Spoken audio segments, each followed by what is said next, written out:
بسم اللہ الرحمن الرحیم۔ لاکھوں درود پاک حضرت محمد صلی اللہ علیہ وآلہ وسلم اور آپ صلی اللہ علیہ وآلہ وسلم کی آل پر۔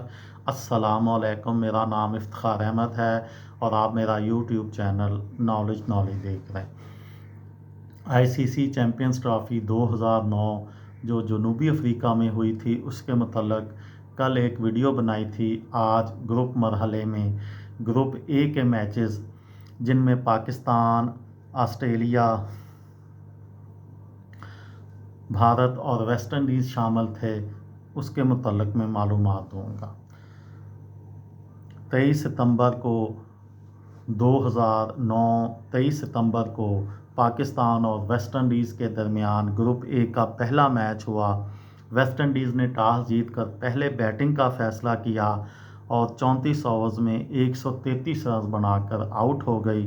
پاکستان نے 30.3 اوورز میں 134 رنز 5 وکٹوں کے نقصان پر بنا کر 5 وکٹوں سے یہ میچ جیت لیا۔ یہ وانڈرس اسٹیڈیم جوہانسبرگ میں میچ ہوا تھا۔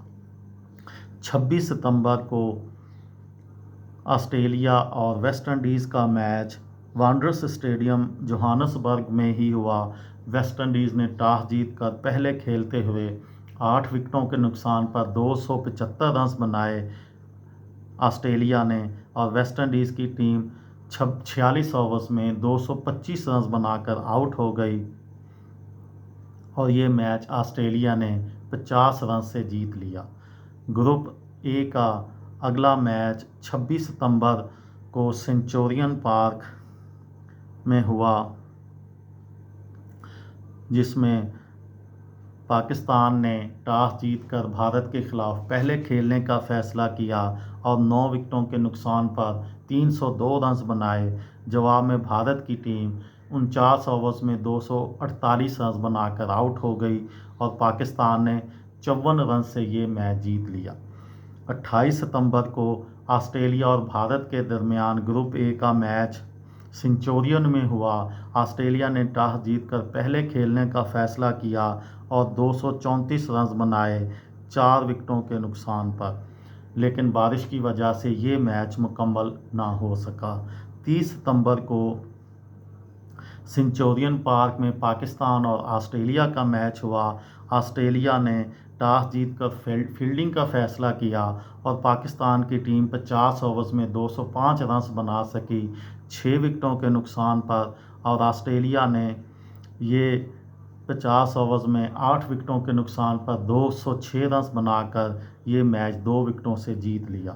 30 ستمبر کو ویسٹ انڈیز اور بھارت کے درمیان آخری گروپ میچ وانڈرس اسٹیڈیم جوہانسبرگ میں ہوا جس میں بھارت نے ٹاس جیت کر فیلڈنگ کا فیصلہ کیا اور ویسٹ انڈیز 129 رنز بنا کر آؤٹ ہو گئی اور بھارت نے 130 رنز 3 وکٹوں سے بنا کر یہ میچ 7 وکٹوں سے جیت لیا۔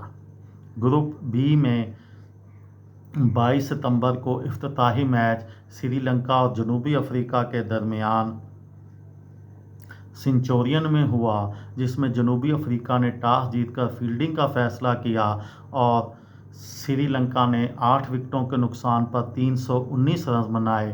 جنوبی افریقہ کی ٹیم 206 رنز بنا سکی 37 اوورز میں اور بارش کی وجہ سے یہ میچ 37 اوورز تک محدود تھا۔ سری لنکا نے یہ میچ 55 رنز سے ڈک ورتھ لوئس سسٹم کے تحت جیت لیا۔ 24 ستمبر کو گروپ بی میں نیوزی لینڈ اور جنوبی افریقہ کی ٹیمیں سنچورین میں آمنے سامنے ہوئیں۔ جنوبی افریقہ نے ٹاس جیت کر فیلڈنگ کا فیصلہ کیا۔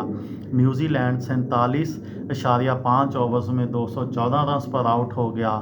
جنوبی افریقہ نے 5 وکٹوں پر 217 رنز بنا کر یہ میچ 5 وکٹوں سے جیت لیا۔ 25 ستمبر کو وانڈرس اسٹیڈیم جوہانسبرگ میں سری لنکا اور انگلستان کا میچ ہوا۔ انگلینڈ نے ٹاس جیت کر فیلڈنگ کا فیصلہ کیا اور سری لنکا 212 رنز بنا کر آؤٹ ہو گیا۔ 47 اوورز میں انگلینڈ نے 213 رنز 45 اوورز میں 4 وکٹوں کے نقصان پر بنا کر 6 وکٹوں سے یہ میچ جیت لیا۔